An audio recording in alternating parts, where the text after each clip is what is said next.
হাবিবের তিনজন সাহাবী, লম্বা ঘটনা, সেদিকে যাব না।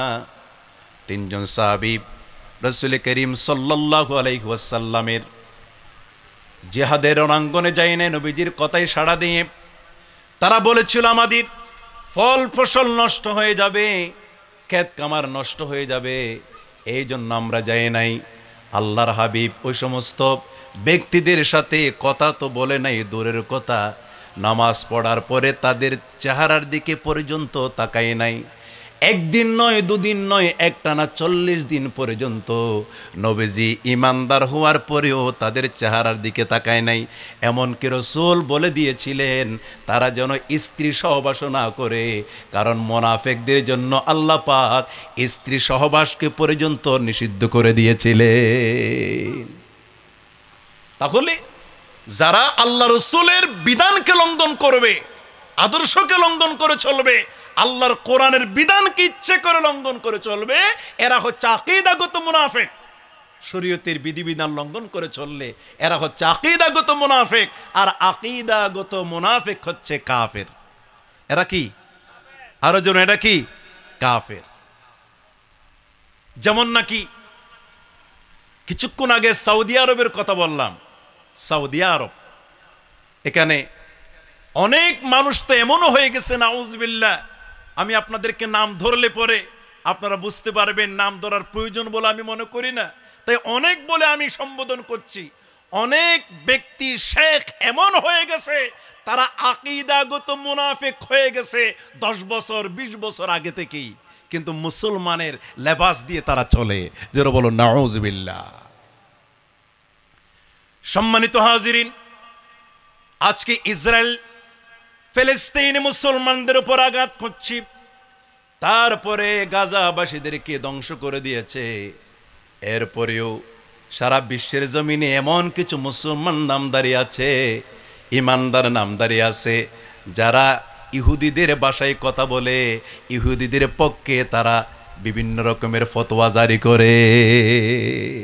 সে আলেম হোক, সে সাধারণ মানুষ হোক, যে ব্যক্তি ইমানদারের বিপক্ষে অবস্থান নেয় সে আকীদাগত, সেও কি? আকীদাগত মুনাফিক। আর তারা কাফের এবং কাফেরের পাঁচটা গোলাম। যেটা বলো নাউজুবিল্লাহ। আমি কি কথা আপনাদেরকে বোঝাতে পেরেছি? মনে করেন ইহুদিদের সাথে বন্ধুত্বতা না রাখার জন্য বাধ্য করেছেন কে? লা তাত্তাখিদুল ইয়াহুদা ওয়ান নাসারা আউলিয়া, তোমরা ইহুদি এবং নাসারাদেরকে বন্ধু হিসেবে গ্রহণ করিও না, নিষেধ করেছেন কে? আল্লাহ পাক।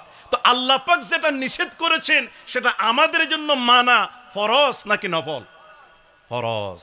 আর যে ব্যক্তি ইচ্ছে করে আল্লাহর হুকুমকে ডিনাই করে চলবে সে কাফের, সে মুনাফিক কাফের। যেটা বলো নাউজুবিল্লাহ, যেটা বলো নাউজুবিল্লাহ, নাউজুবিল্লাহ। আমি বারাক্রান্ত হৃদয় নিয়ে কথাগুলো আপনাদের সামনে বলছি, বেশি সময় কথা বলতে পারবো না, তবে যে কথাগুলো আমার কাছে সেট আছে এগুলো অনেক লম্বা কথা, তবে মূল কথাগুলো আপনাদের সামনে বলতে চাই। আমরা যদিও বা বাংলাদেশে সুন্দরভাবে খাইতে পারছি, পড়তে পারছি, আমাদের স্বাস্থ্য তারপরে চিকিৎসা সবকিছু চলমান বিদ্যমান, সবকিছু ঠিক আছে, কিন্তু এমন কিছু দেশ আছে যেখানে মুসলমানদের কোনো অস্তিত্ব নাই। আপনারা ফেসবুকে, সামাজিক যোগাযোগ মাধ্যমে আপনারা দেখতে পাচ্ছেন ভারতে মুসলমানদের উপর অত্যাচার চলছে। আমাদের কলিজার চাইতেও প্রিয় সেই মসজিদের মধ্যে বড় বড় মাতুল দিয়ে আঘাত করা হচ্ছে, বোলডোজার নিয়ে ভেঙে ফেলা হচ্ছে। যদিও বা চোখে পানি আসে না, কিন্তু হৃদয়ে রক্তক্ষরণ হচ্ছে। তারা আসলে মুসলমানদের মসজিদগুলো ভাঙছে না, তারা আসলে ভারতে কোনো মুসলমান মুসল্লিদেরকে অত্যাচার করতেছে না, তাদের টার্গেট হচ্ছে গোটা পৃথিবীর মুসলমানদের কলিজায় আগুন ধরিয়ে দেওয়া। ঠিক কিনা বলেন? তারা একজন মুসলমান নাকি গরু জবাই করেছে, তাকে হাত বেঁধে পা বেঁধে উপরে লটকি নিচে আগুন জ্বলিয়ে দিল, আর আগুনের কারণে তার শরীরটা পুড়ে পুড়ে পুড়ে পুড়ে কত কষ্টের সহিত জীবনটা চলে যাচ্ছে, আর এগুলো ফেসবুকে ছেড়ে দিচ্ছে। এটার দ্বারা এটাই বোঝা যায় তারা আসলে তাকে মারা তাদের উদ্দেশ্য নয়, তাদের উদ্দেশ্য হচ্ছে সারা পৃথিবী থেকে মুসলমানদেরকে নিধন করে দেওয়া। এই যদি হয় সারা পৃথিবীর কাফিরদের মুশরিকদের অবস্থা, তো আমরা যদি ইমানদার হওয়ার পরেও যদি মুনাফিকে হাসলত অবলম্বন করি, আমাদের ভিতরে কখনো ঐক্য ফিরে আসবে? অশান্তি লাগ নাকি? যে আমরা যদি ইমানদার হওয়ার পরেও যদি মুনাফিকে হাসলত গুলো অ্যাপ্লাই করে চলি, আমরা কখনো এক হতে পারবো? বলো না, পারবো? আমরা পারবো না। সম্মানিত হাজিরিন, আল্লাহ পাক সুবহানাহু ওয়া তাআলা কোরআনে কারীমের সূরা বাকারার ৮, ৯, ১০ নং আয়াতে কারিমা সহ একেবারে ১৯ নং আয়াতে কারিমা পর্যন্ত যে আয়াতে কারিমাগুলো আল্লাহ পাক নাজিল করেছেন, কাদের শানে এই আয়াতে কারিমাগুলো আল্লাহ পাক নাজিল করেছেন?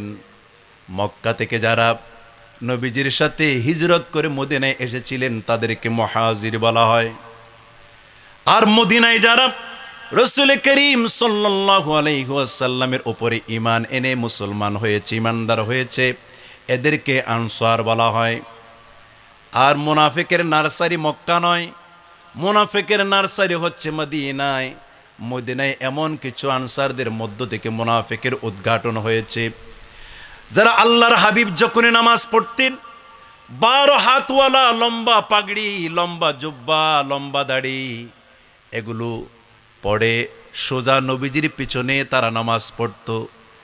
আর নবীজির পেছনে নামাজ পড়ার পরে আবার যখন তাদের সাথে ইহুদি এবং খ্রিস্টান অথবা বেদিনদের সাথে যখন তাদের দেখা হয়ে যেত, তারা বলতো আমরা এমনি মুহাম্মদের পিছনে নামাজ পড়লো কি হবে, আমরা আসলে তোমাদের খাঁটি মানুষ, তোমাদের খাস মানুষ, আমরা কখনো তোমাদের বিরুদ্ধে কোনো কথা বলতে চাই না।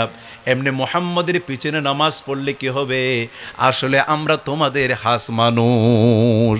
জোরে বলো নাউযুবিল্লাহ, আর জোরে বলো নাউযুবিল্লাহ। আর এ সমস্ত ব্যক্তিদের একজন লিডার ছিল যার নাম আব্দুল্লাহ ইবনে উবাই ইবনে সুলুল, যিনি হচ্ছেন মুনাফিকের সরদার। ওই আব্দুল্লাহ ইবনে উবাই ইবনে সুলুল সহ তার 5টা গোলাম যারা মুনাফিকি হাসলতে চলমান বহমান ছিল, তাদেরকে কেন্দ্র করে আল্লাহ পাক রব্বুল আলামিন সূরা বাকারার ৮ নং আয়াতে কারিমা থেকে ১৯ নং আয়াতে কারিমা পর্যন্ত নাজিল করেছেন। আল্লাহু আকবার, আর নর করে হন আল্লাহু আকবার। পরে একটা রুকু আল্লাহ পাক আলোচনা করেছে। আল্লাহ পাক সুবহানাহু ওয়া তাআলা সূরা বাকারার মধ্যে প্রথম 5টি আয়াতে কারিমা ঈমানদারদের শানে আল্লাহ পাক নাজিল করেছেন। এরপরে আল্লাহ পাক 2টি আয়াত কাফেরদেরকে কেন্দ্র করে নাজিল করেছেন। এরপরে আল্লাহ পাক 8 থেকে 19 নং আয়াতে কারিমা পর্যন্ত পুরো একটা রুকু আল্লাহ পাক মুনাফিকদেরকে নিয়ে আলোচনা করেছেন। মুনাফিকেরা এত ভয়ঙ্কর, আসুন আমরা এদের চরিত্র সম্পর্কে একটু শোনার চেষ্টা করি। আল্লাহ পাক রব্বুল আলামিন বলেন, ওয়া মিনান নাসি মান ইয়াকুলু আমান্না বিল্লাহি ওয়া বিল ইয়াউমিল আখিরি ওয়া মা হুম বিমুমিনিন। ওয়া মিনান নাস, মানুষদের মধ্যে কিছু মানুষ এমন আছে, মাইয়াকুলু আমান্না বিল্লাহ, তারা বলে আমরা আল্লাহর উপর ঈমান এনেছি। কার উপর ঈমান এনেছি? বলুন না কার উপরে? আমরা বলি কার উপর আমরা ঈমান এনেছি? আরো জোরে কার উপরে? আল্লাহর উপরে। এটাকে বলে ঈমান বিল্লাহ। এটা কি বলা হয়? ঈমান বিল্লাহ। এখন এই আয়াতে কারিমার ব্যাখ্যা আপনারা জীবনে অনেকবার শুনেছেন, কিন্তু আজকে আপনাদেরকে একটা নতুন তথ্য দেব, সেটা হচ্ছে ঈমান বিল্লাহ কি। মানুষ কিভাবে আল্লাহর উপর ঈমান আনার পরেও মুনাফিক হয়, অথবা আল্লাহর উপর ঈমান এনেছি এটা বলার পরেও মুনাফিক হয়। এর হাকিকত হচ্ছে এটা, ওয়া মিনান নাসি মান ইয়াকুলু আমান্না বিল্লাহ। ঈমান বিল্লাহর হাকিকত হচ্ছে 4টি। 1 নম্বর আল্লাহর অস্তিত্ব মানা, 2 নম্বর আল্লাহর গুণাবলী মানা, 3 নাম্বার আল্লাহর আইন মানা, 4 নাম্বার আল্লাহকে মহান ক্ষমতার মালিক মানা। সুবহানাল্লাহ বলেন। 1 নাম্বার আল্লাহর অস্তিত্ব মানা। মুনাফিক যারা তারা আল্লাহর অস্তিত্ব মানে। 2 নাম্বার আল্লাহর গুণাবলী মানা। মুনাফিক যারা তারা আল্লাহর গুণাবলীও মানে, এটা ধরে নিলাম। কিন্তু 3 নাম্বার এবং 4র্থ নম্বরে গিয়া মুনাফিক যারা তারা ধরা পড়ে যায়, তারা আল্লাহর আইন কিছু মানে আর কিছু মানে না, যার কারণে তারা মুনাফিক হয়ে যায়। 1 নাম্বার আল্লাহর অস্তিত্ব মানা, 2 নাম্বার আল্লাহর গুণাবলী মানা, 3 নাম্বার আল্লাহর আইন মানা। মুনাফিক তারা নামাজ পড়ে, শৈথিল্য ভারে নামাজ পড়ে। আল্লাহ পাক সুবহানাহু ওয়া তাআলা বলেন, ফাওয়াইলুল লিল মুসাল্লিনাল্লাযীনা হুম আন সালাতিহিম সাহুন। ফাওয়াইলুল লিল মুসাল্লিন, ধ্বংস যারা, ওই সমস্ত মুসল্লিগণ ধ্বংস যারা লোক দেখানো নামাজ পড়ে। কি দেখানো? যে বলুন কি দেখানো? আল্লাহ পাক বলেছেন খুশুহুদু নিয়ে নামাজ পড়ার জন্য, কিন্তু মুনাফিক যারা তারা নামাজ পড়ে লোক দেখানো, লৌকিকতা। লোক দেখানো কয় প্রকার? বলুন 4 প্রকার। কয় প্রকার? আরো জোরে কয় প্রকার?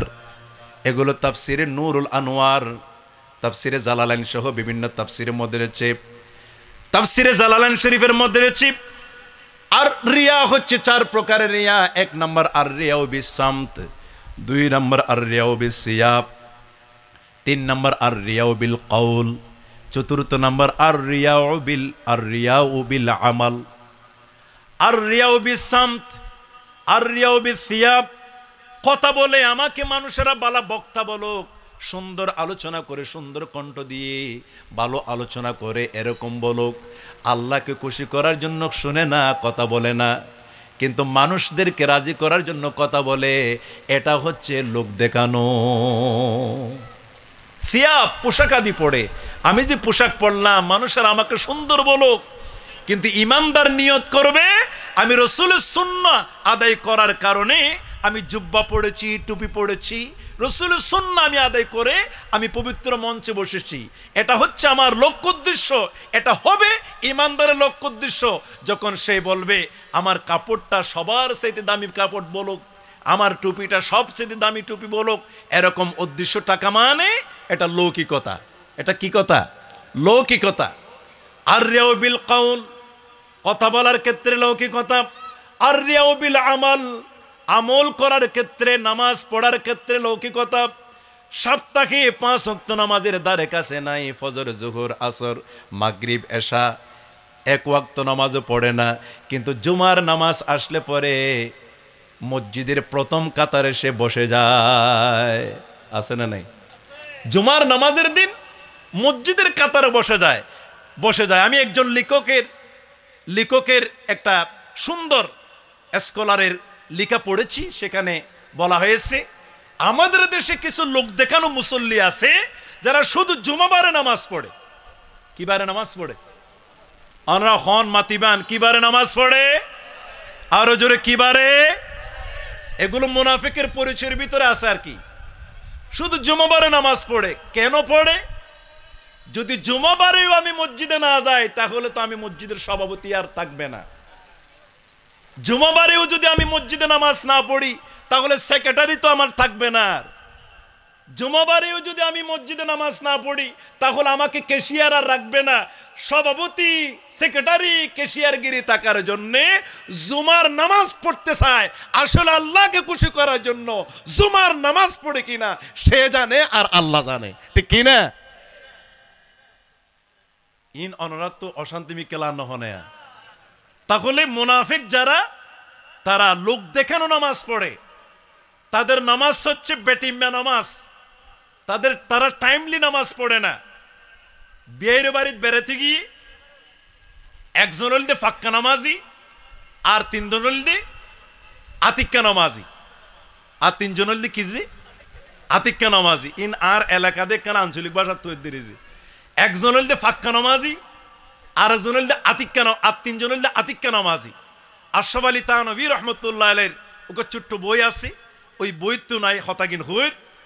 তো এখন বিয়ের বাড়ি জনের সাথে হাতে আসর আজান দি ফেলেই, আসরের নামাজের আজান দি ফেলেই। যখন আজান দিয়ে ফাক্কা নামাজি হদ্দে আয় কানা আদা নামাজ সুরেই। তো যে গরত বেড়াতে গিয়ে বিয়েই বো নামাজি মানুষ আইন আর বিয়ে গুণ আগুতে নামাজ চান হইরেই, নামাজ পড়তে পড়তে এনে নাস্তা মানে রেডি করিব, আর নামাজ সরি বিয়ে গুণ একসাথে নাস্তা খাইম। এখন বিয়ে সহ 5 জন যাইয়ে রে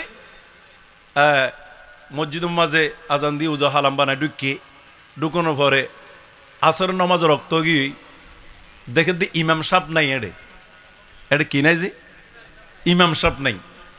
তখন একজন আর একজনের চেয়ারাও যে স্যার অদ্দান ইমতি করন, তো হদ্দ ভাই আই ইমতি করি না হারিম, আর জন হদ্দ অনগরণ, তো মনে মনে হদ নাই আর জীবন সুদ খাই দে মানুষ, সুদ উর্বর টিয়া লাগাই দে মানুষ, আয় বলে আজি ইমতি করতাম।